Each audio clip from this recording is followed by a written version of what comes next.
27 minutes. That was all it took for an entire galactic superpower to realize they had awakened a dormant god of war. When the alien Concordat executed a human child on a live broadcast, they expected immediate submission. Instead, they bought their own total extinction with his blood. Geneva Command Center smelled of ozone, stale coffee, and cold sweat. Deep underground, beneath the Swiss Alps, the United Nations Space Command's primary diplomatic hub was locked in a state of suffocating tension.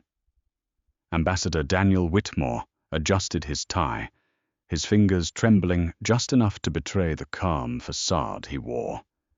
He was a veteran of the Alpha Centauri negotiations, a man who had stared down warlords and rogue AI systems without blinking. But today the stakes were flesh and blood. Today the enemy was the Xenian Concordat, an expansionist alien empire that viewed diplomacy merely as a prelude to subjugation. 48 hours ago, the Concordat's 7th Fleet had dropped out of hyperspace above Oakhaven, a bustling human agricultural colony on the edge of the Orion Spur. They had bypassed orbital defenses with terrifying ease, disabled the communication buoys, and seized the planetary capital. 40,000 human colonists were now hostages. Opposite Daniel, suspended in the shimmering high-fidelity blue light of the quantum-entangled holoprojector, stood Supreme Arbiter Kalen.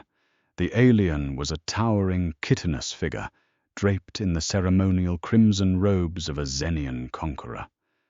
Its multifaceted eyes betrayed no emotion, only a cold, calculating superiority. "Your persistence is illogical, Ambassador Whitmore."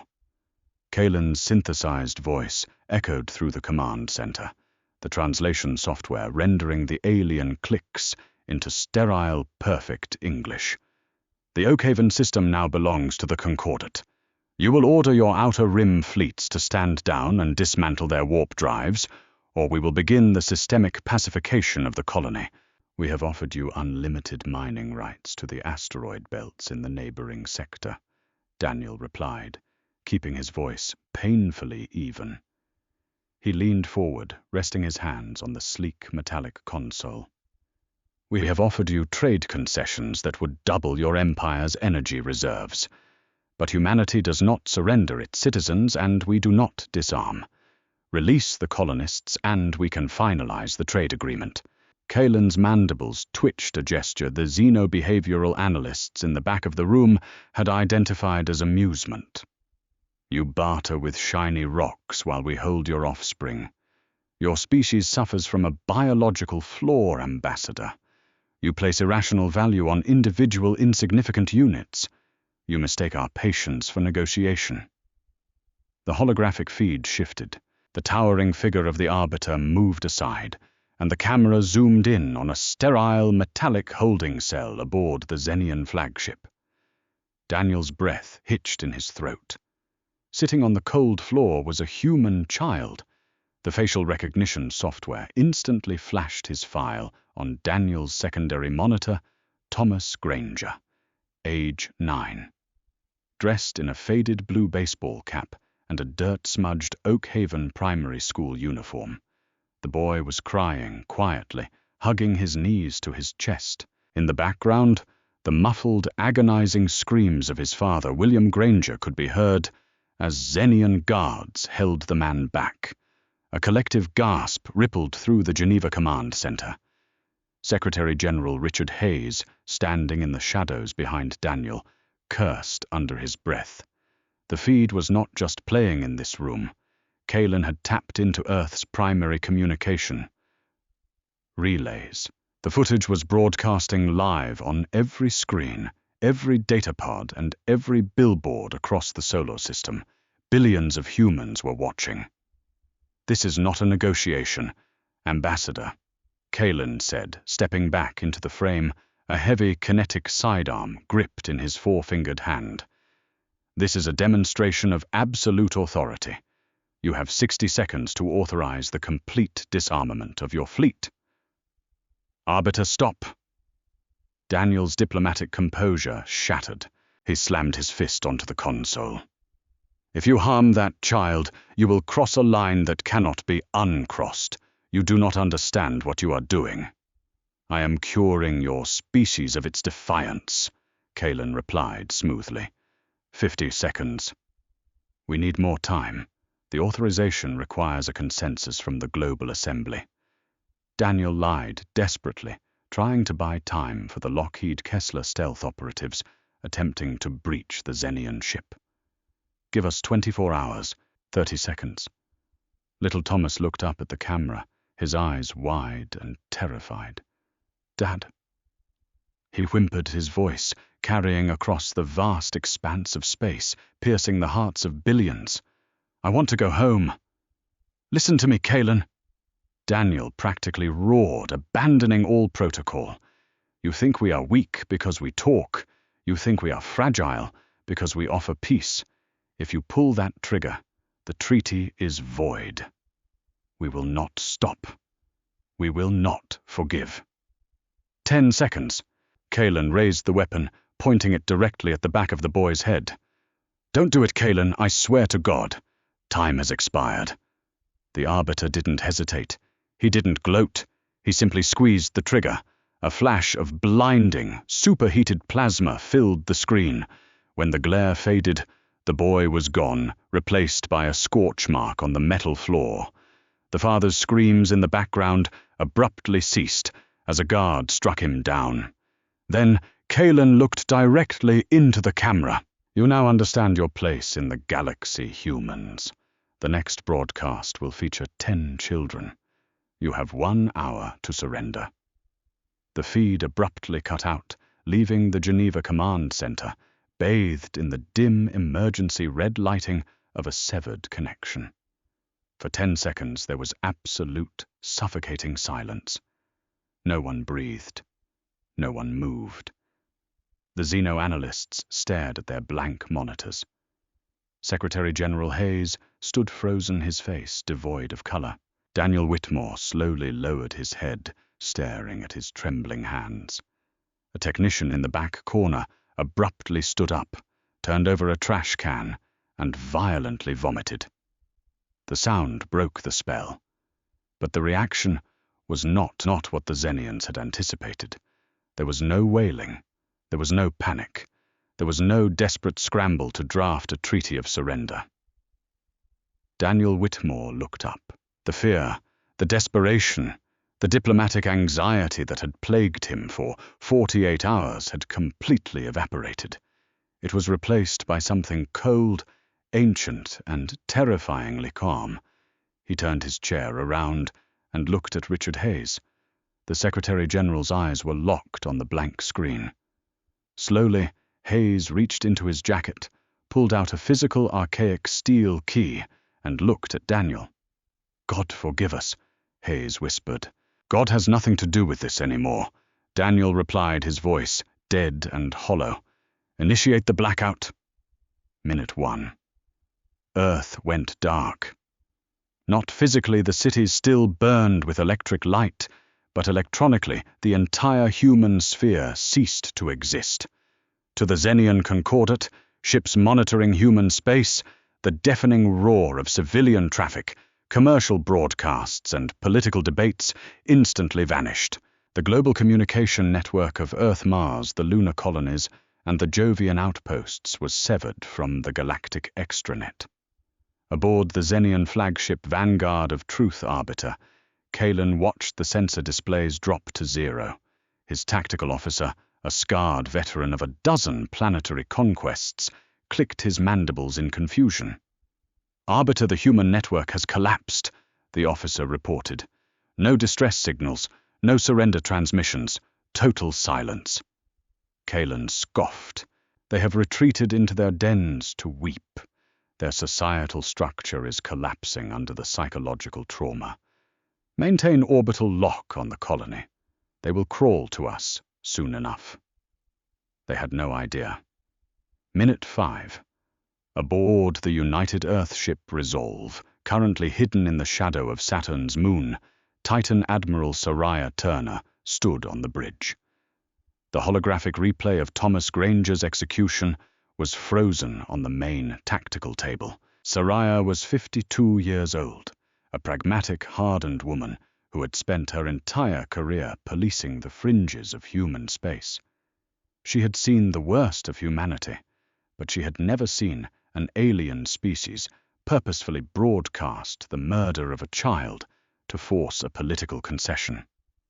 Her comms officer, a young lieutenant named Miller, was weeping silently at his station, his tears falling onto the glass display.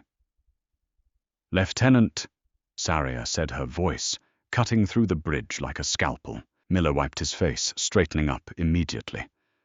"Ma'am, dry your eyes. Mourning is for tomorrow.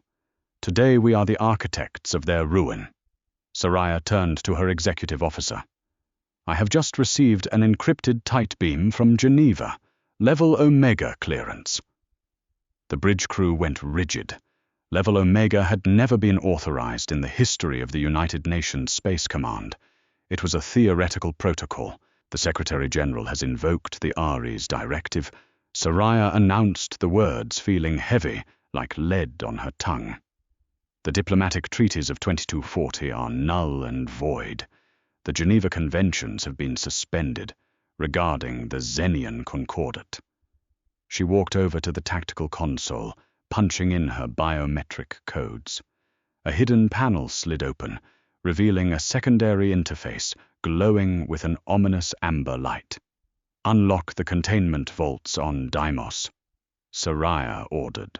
"Authorize the deployment of the Shiva-class dark matter warheads. Spool up the singularity drives on all capital ships." The executive officer swallowed hard. "Admiral, the Galactic Council banned those weapons. If we use them, the fabric of space-time in the Oakhaven system, I don't care if we crack the planet in half." Saria said, her eyes locked on the frozen image of the Zenian Arbiter. "They wanted to see what humanity looks like without its limiters. We are going to show them. Begin the countdown. Minute 15. In the shipyards of Mars, the immense, sleeping leviathans of the human fleet awoke." These were not the sleek diplomatic cruisers the aliens had seen on border patrols. These were dreadnoughts built during the dark years of the Solar Civil War, mothballed because they were deemed too destructive for a civilized galaxy. Across the Sol system, 140 capital ships severed their civilian safety regulators. Reactor cores burned at 120% capacity, bleeding dangerous levels of radiation into space. They didn't care. The maintenance crews at the SpaceX Boeing lunar shipyards didn't retreat to the bunkers. They stayed on the gantryways, manually overriding the safety locks, cheering as the massive dreadnoughts broke orbit. Minute 20. Back on Earth, billions of citizens were walking out of their homes. In London, New York, Tokyo, and New Delhi, traffic stopped.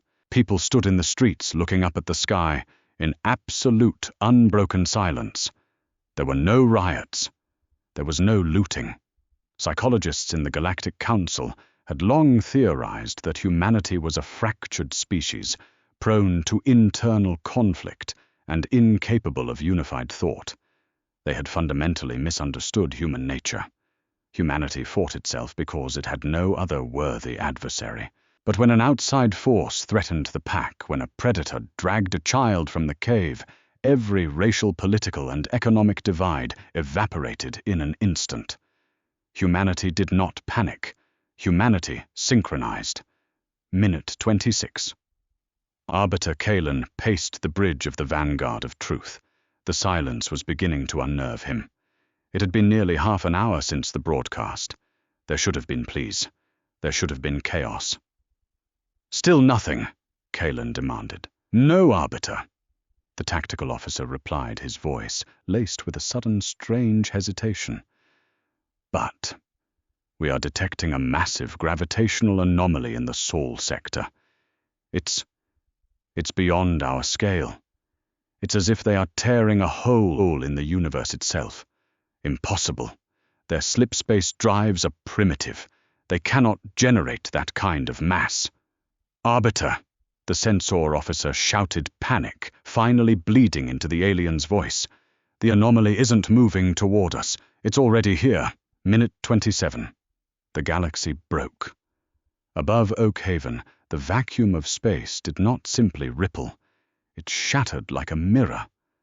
A massive, jagged tear in the fabric of reality ripped open, screaming with the violet light of uncontained Cherenkov radiation. The Xenian fleet, consisting of 300 advanced warships, was violently thrown off its axis by the sheer gravitational displacement of the rift. Alarms blared across the alien flagship as their shields were stripped away by the spatial distortion. From the burning violet tear, the UES Resolve emerged, not gliding gracefully, but violently thrusting its way into real space, like a knife through flesh. It was immediately followed by the UES Vengeance, the UES Wrath, and 137 other vessels of pure, unadulterated human malice. They did not hail the Concordat. They did not demand surrender.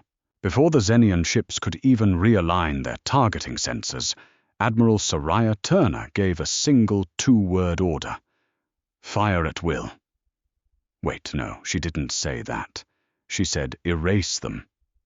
The human fleet unleashed a barrage of weapons that defied galactic physics.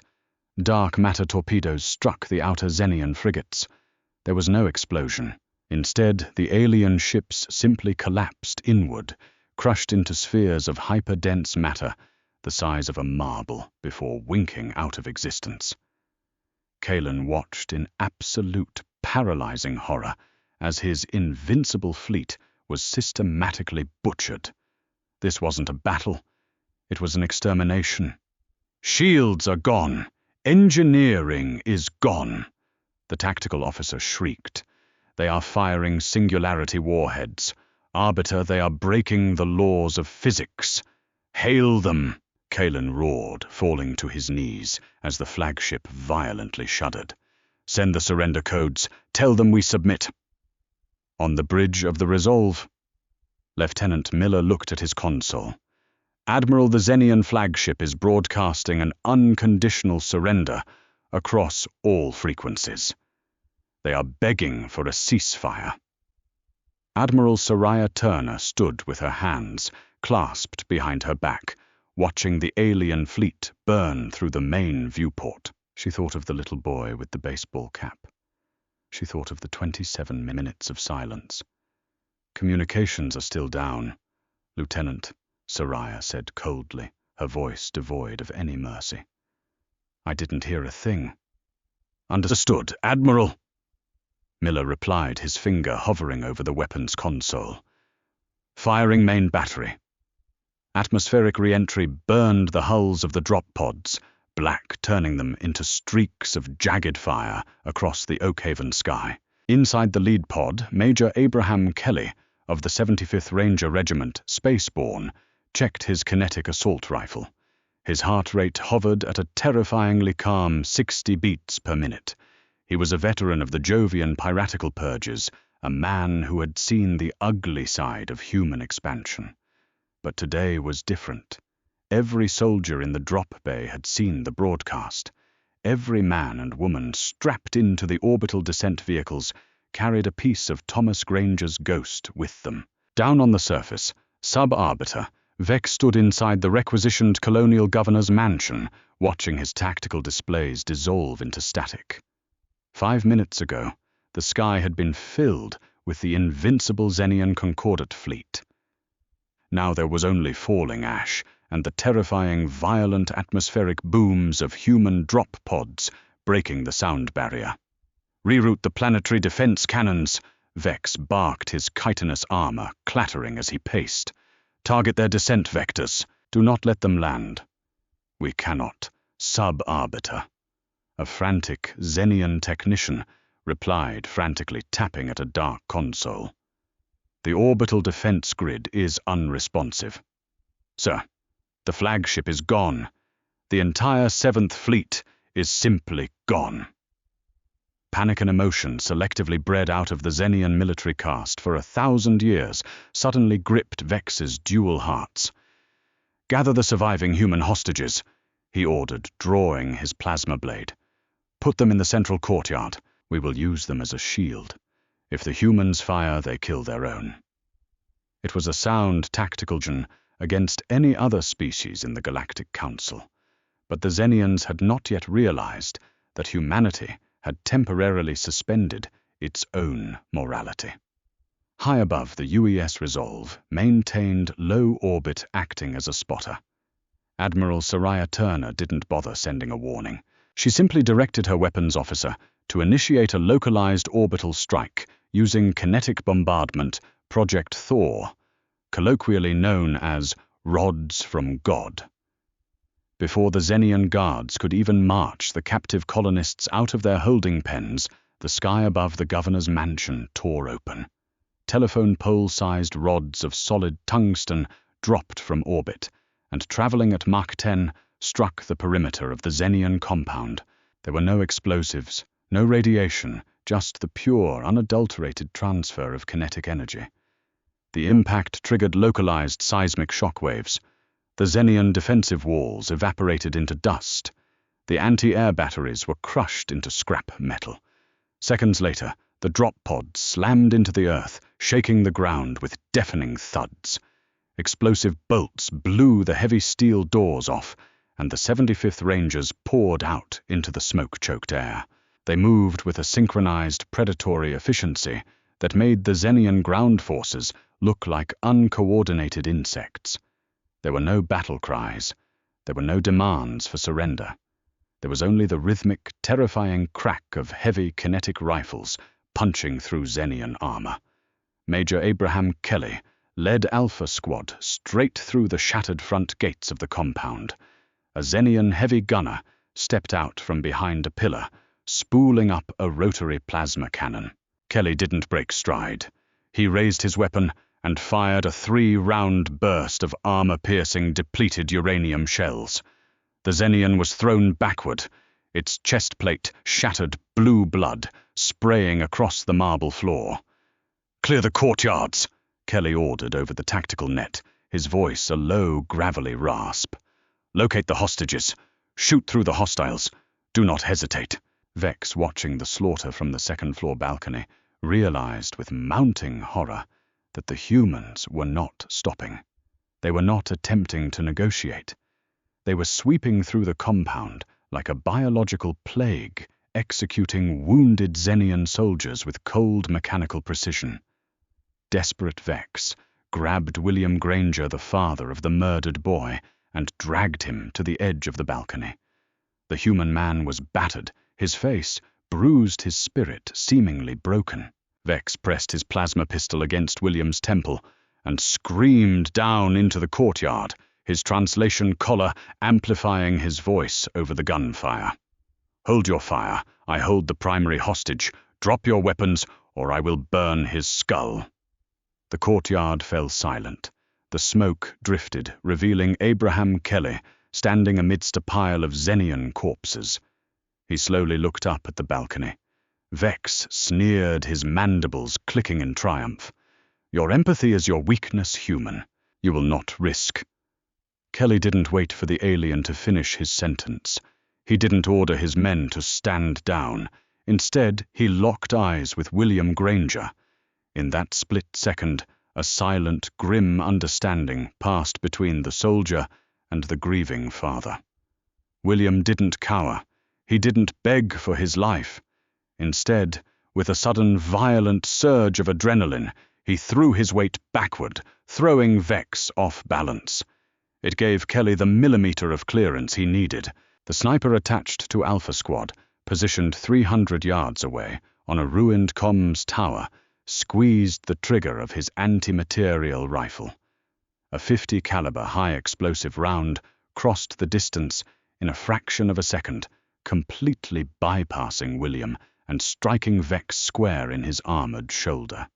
The impact spun the Xenian around, tearing his arm completely off. As Vex collapsed to the ground, screeching in agony, Kelly breached the second floor, via a grapple ascender crashing through the glass window. The subarbiter writhed on the floor, leaking blue fluid, clutching his severed socket. He looked up at the towering human major, his multifaceted eyes wide with alien terror. We have diplomatic immunity," Vex gasped through his malfunctioning translator. The Council will condemn you for this." Kelly kicked the plasma pistol away, kneeling beside the dying alien. "The Council isn't here," Kelly whispered coldly. "And after today, neither are you." He drew his sidearm and ended the conversation. Abraham then turned to William Granger, who was slumped against the wall, hyperventilating his hands, covered in his own blood, and the blue ichor of his captor. Kelly holstered his weapon, knelt down, and placed a heavy, reassuring hand on the man's shoulder. "Mr. Granger," Abraham said softly, the lethal coldness in his voice entirely gone, replaced by a deep human sorrow. "We're taking you home." William looked up, tears cutting tracks through the soot on his face. "Tommy," he choked out. "My boy." "I know," Abraham said, his jaw tightening. "I know, and I promise you, by the time the sun sets today, the Concordat will pay for every single tear he shed." Word of the Oakhaven massacre and the subsequent annihilation of the Xenian 7th Fleet reached the Galactic Council on Citadel Station exactly 3 hours later. The great amphitheater of the Council was a marvel of interstellar architecture, a massive dome of glass and brushed steel where 100 different species debated the laws of the known universe. Usually, it was a cacophony of translated arguments and diplomatic posturing. Today, you could hear a pin drop. Standing at the center podium was Ambassador Daniel Whitmore. He looked entirely different from the desperate, pleading diplomat he had been during the broadcast. His posture was rigid, his expression chiseled from granite. He was not here to ask for forgiveness, nor was he here to explain himself. He was here to deliver an obituary. Ambassador Whitmore. High Counselor Orion, an avian species with silver plumage, began his voice, trembling slightly.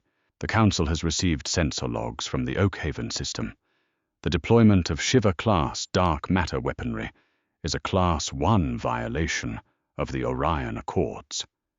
You have evaporated an entire Xenian fleet.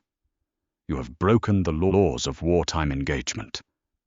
"There is no war, Counselor," Daniel replied, his voice echoing loudly through the silent chamber. "War implies a contest. War implies a mutual exchange of hostilities. What happened today was an execution." "You speak of madness," the Xenian representative, a prime arbiter, hissed from his elevated pod. "You have doomed your primitive species. Our home fleet is mobilizing. We have 3,000 warships preparing to jump to Earth. We will glass your homeworld until it is a cinder." Daniel didn't flinch. He slowly pulled a small, sleek datapad from his jacket and laid it on the podium. "You won't be jumping anywhere," Daniel said calmly. "Did you really think we spent those 27 minutes after the broadcast simply spooling up our weapon drives?" The chamber muttered in confusion. "When Arbiter Kalen forced his broadcast into our communication relays," Daniel explained, pacing slowly around the podium, "he had to bypass our quantum firewalls to ensure the video reached every screen on Earth. It was an act of psychological terrorism, but in doing so he opened a two-way unencrypted bridge directly into the Xenian military extranet." The Xenian representative's mandibles stopped twitching. "Humanity has been fighting cyber wars since before we left our solar system," Daniel continued. "Our agencies, the remnants of the old American Cyber Command and the European intelligence coalitions, have been studying your network architecture for a decade. We didn't just sit in silence for 27 minutes. We were uploading a payload." Daniel tapped the screen of his datapad. The massive holographic display above the council floor shifted from a map of the Xenian fleet movements to a live, horrifying display of the Concordate's entire infrastructure.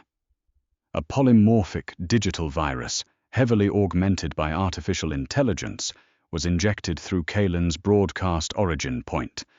Daniel said, his voice ringing with a terrible finality. It has been quietly propagating through your military servers for the last 3 hours. It bypassed your orbital defenses. It disabled your slipspace navigation computers. Lies! The Xenian screamed. Our networks are impenetrable. Counselor Orion, Daniel said, ignoring the alien. If you please access the deep space telemetry from the Xenian homeworld. The avian counselor nervously tapped his console. The holographic display flickered, showing live feeds from deep space monitoring stations. The entire council gasped in unison. The Xenian homeworld, a sprawling ecumenopolis of glowing green cities, was completely dark. The massive orbital shipyards holding the 3,000 warships meant to burn Earth were drifting listlessly, their engines dead, their life support systems failing. But that wasn't the twist. The true horror of humanity's retaliation was yet to be revealed. We didn't just shut down your ships, Daniel said, looking directly at the Xenian representative. We accessed the suppression collars of every slave species across your 50 conquered worlds. We deactivated them, and we sent them the coordinates of your planetary armories, along with the override codes for the security doors. The silence in the room was absolute, suffocating terror. The Xenian Concordate had built its empire on the backs of subjugated worlds, relying on fear and neural suppression technology to keep billions of alien slaves in line. In 27 minutes, humanity hadn't just destroyed a fleet. They had fundamentally dismantled the infrastructure of an entire empire and handed the keys of vengeance to billions of oppressed beings. Right now, Daniel whispered, leaning into the microphone, your empire is burning from the inside out. Your governors are being dragged into the streets by the very people you enslaved. Your fleets are dead in the water. Your military is blind and deaf. The Xenian representative collapsed into his chair, a horrifying, clicking wail escaping his throat as the reality of his species' sudden, absolute demise washed over him. Daniel Whitmore picked up his datapad and straightened his suit. He looked around the vast amphitheater, meeting the eyes of the most powerful species in the galaxy. None of them dared to hold his gaze. Humanity desires peace. Daniel said, his tone softening just a fraction, though the steel remained. We will trade.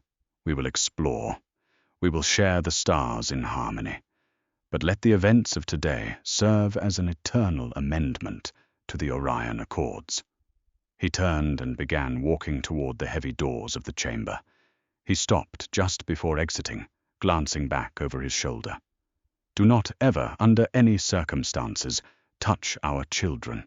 With that, Ambassador Daniel Whitmore walked out the heavy doors, sealing shut behind him with a resonant thud. Humanity had entered the galactic stage as merchants and diplomats, but in 27 minutes they had proved that beneath the suits and the smiles, they were still the undisputed masters of war. If you loved this deep dive into humanity's dark and unyielding protective instinct, make sure to hit that like button to appease the algorithm. Share this story with your fellow sci-fi fans who love seeing humanity break the rules to protect their own.